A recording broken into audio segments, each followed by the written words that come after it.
please remember to leave a like, a comment, share the video about, and if you haven't already, subscribe. Thank you.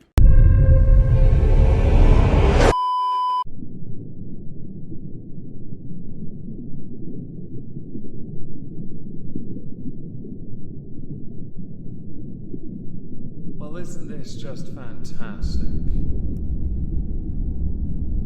Captain's Log Supplemental. We need to insert new bioscanner tags into all the current inmates. The main problem with this is that all need to be inserted anally and are roughly the size of a, well, duck and slammer. Some inmates might not appreciate that they're not going to be able to poop for the rest of their lives. Welcome everyone to a stripped-back version of the Halls of Injustice. Today we welcome inmates number 167 to the ISO cubes. Inmates number 167's name is Laura Heath, and Laura Heath is a terrible person. Obviously, she's here. One of these cells has her name on it. Well, not literally, but for the sake of it, she may as well, because she failed on a level that no one should fail. When charged with a level of responsibility and duty of care, to then flagrantly abuse that position of trust, one born out of unconditional love, you don't deserve freedom. You don't deserve life, but we here do not sentence to death. That is for other countries, the United Kingdom, and of course we don't do them things.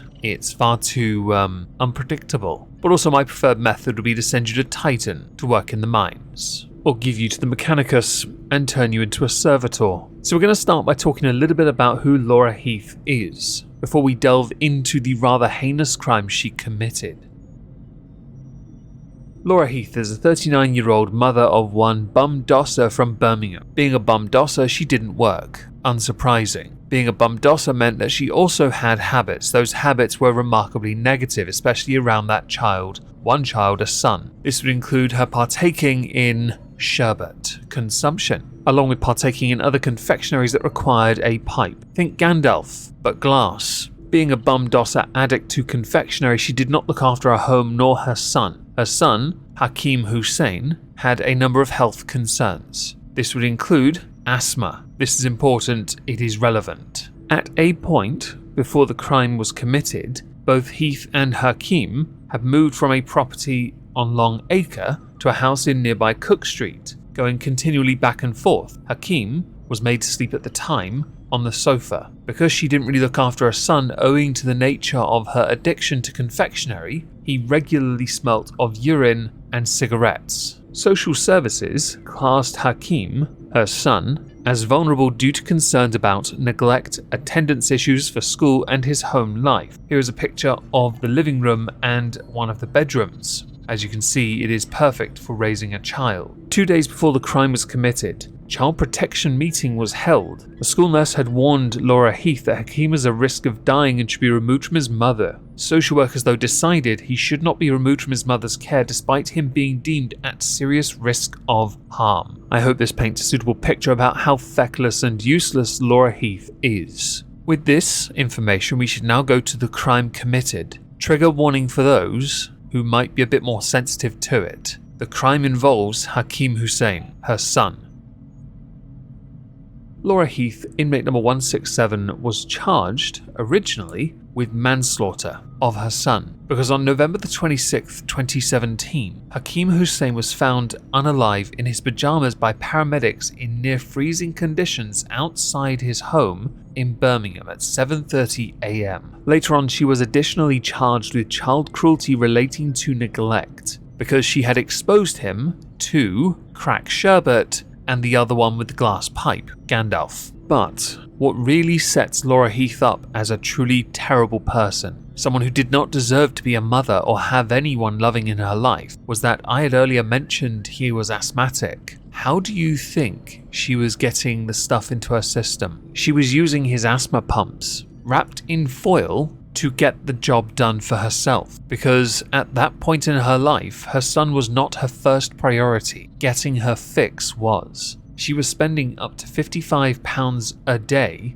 on her habit. Now, of course, when someone falls off the wagon like this and they require help, of course, they need to be cleaned up. But the fact is, child services were aware of this, and they still did nothing. Whenever Hakeem was ill, friends of the mother had told a court they witnessed Laura Heath smoking things that she should not have been smoking merely in the room next door to him, rather than taking care of him. Laura Heath, when she called for emergency services, didn't call for help. She called to say, "There's no saving him, he's gone." That was played in the court. Post-mortem had determined that what had happened to Hakeem was that he had suffered a fatal asthma attack. No asthma pump to hand, he was unable to save himself. At that point, Laura Heath was asleep, having smoked vast amounts of Gandalf on the night that he'd had that attack. He was discovered by a man called Tim Busk, who has since sadly passed away. I'm going to read the exact quote of what she said to the 999 emergency services. "He's dead, my son. He's took himself outside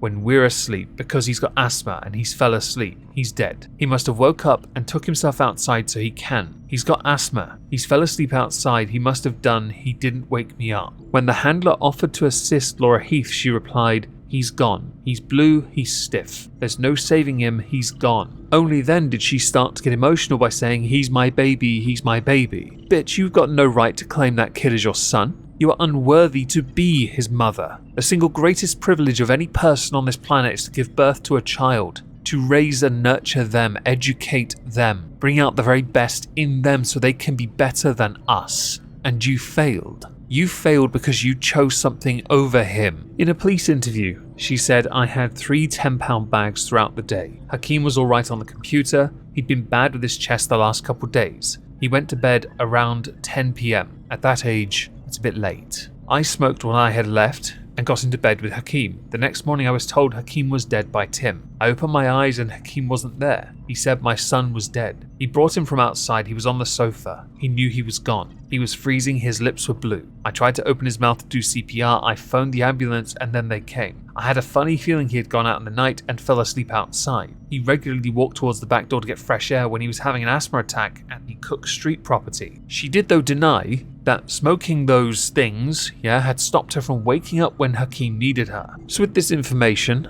we should now go to the trial and the sentence.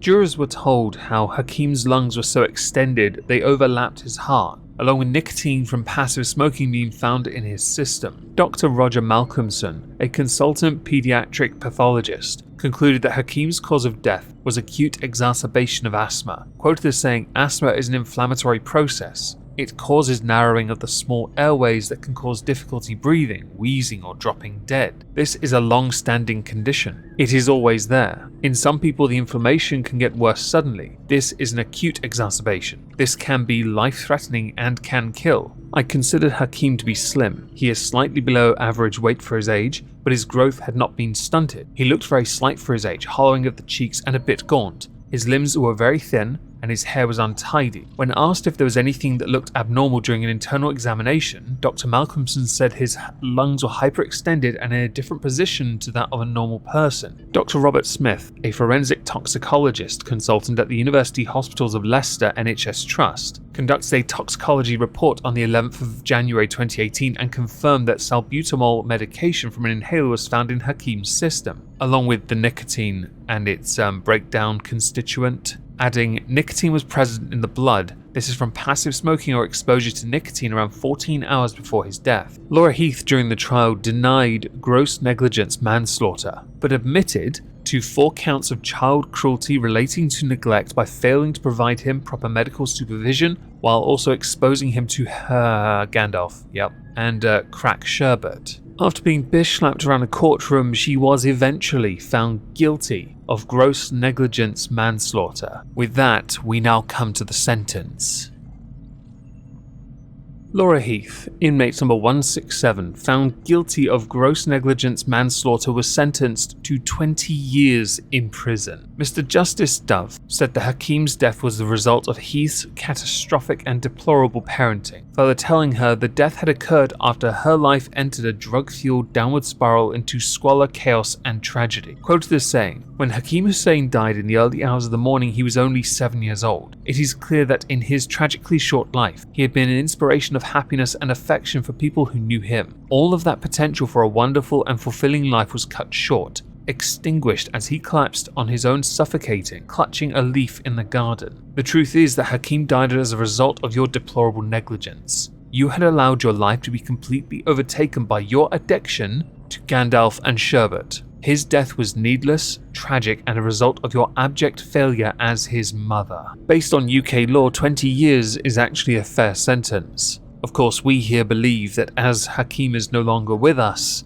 she deserves life. That is the sentence we administer to somebody as deplorable as Laura Heath. You lost the one positive thing from your life. Your contribution to this world was your son, and you took it for granted to the point he is no longer here, but you are. You are a stain on society and a scar, one that many people don't need to be reminded of existing. Your son deserves life. Do enjoy the next 20 years of your pathetic existence.